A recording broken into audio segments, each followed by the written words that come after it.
Причините се сестрани,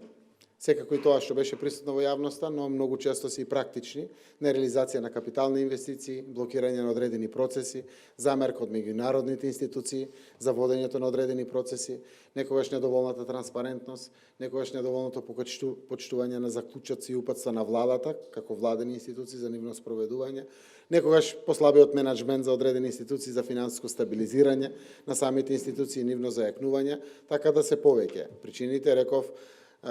има тука директори во кои што сум видел успешност во еден важен сегмент, но исто така сериозна неуспешност во друг сегмент. Затоа ќе разговарам со одредени луѓе да им се понуди вршење на друго јавно властување или јавна функција за која што верувам лично јас дека можат. Во разговор со нив тоа ќе го утврдиме, но сигурен сум дека самите промени прво се здрави за државата, за самите институции. Овие слабости кои што се покажани, очекувам најмалку новите да не ги повторат,